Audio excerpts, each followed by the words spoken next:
In 2009, Zimbabwe printed $100 trillion bill. Yes, really. Not 100 trillion as a scary number buried in some spreadsheet. An actual banknote you could hold in your hand, fold into your wallet, and technically spend. The catch? By the time it rolled off the presses, it was worth about 40 US cents. So how does a country end up here? How do you go from a functioning economy to handing people novelty-sized cash that can't reliably buy a loaf of bread? Buckle up, because this story features a president who wouldn't step aside, a central bank governor who treated print more money like a personal brand, and inflation so wild that prices were doubling roughly every 24 hours. In the late 1990s, Zimbabwe had serious problems, but it also had a currency that meant something. At one point, one Zimbabwean dollar was worth more than $1 US.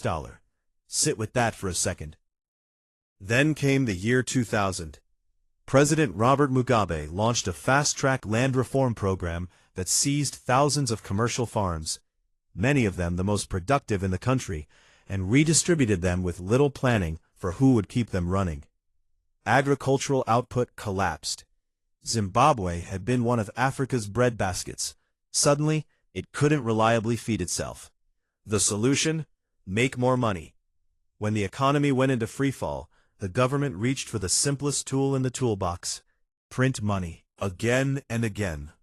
This is usually the part where someone in authority says, maybe don't do that. In this story, that person does not show up. Enter Gideon Gono. In 2003, Gideon Gono was appointed governor of the Reserve Bank of Zimbabwe, and he didn't just allow the money printing, he embraced it. Need to pay government salaries?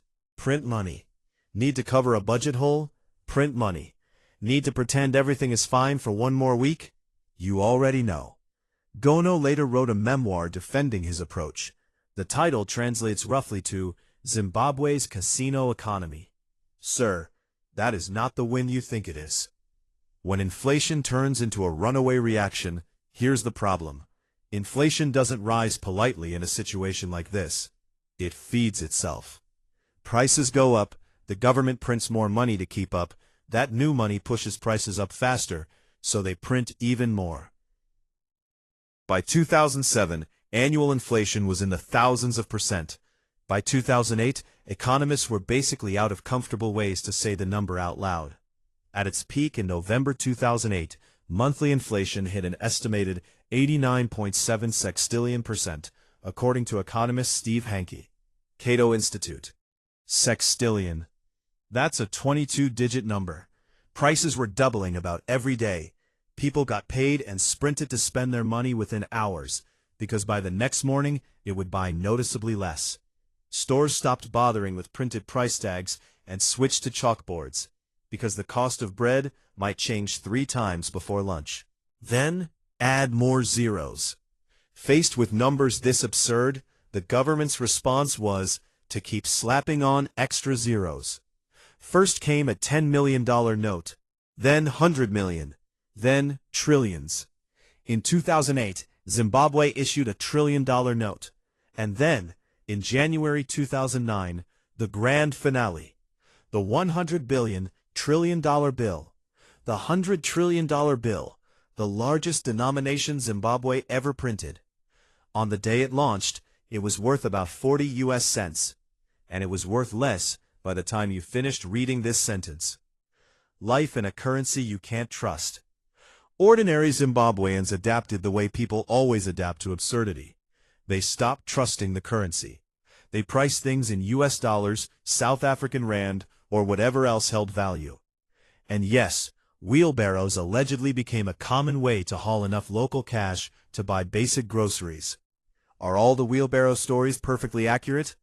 Maybe not. But the fact that everyone immediately believed them tells you how far reality had drifted. The one sane move? By early 2009, the government finally did the one sensible thing in the entire saga. It abandoned the Zimbabwean dollar and allowed foreign currencies. Hyperinflation wasn't fixed. It was euthanized. The dollar was retired, and for years, Zimbabwe ran mostly on US dollars.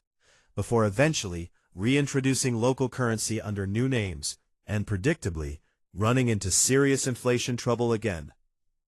The uncomfortable takeaway? This is the part where you're supposed to feel smug, tapping your bank app like it's a law of nature. But here's the thing.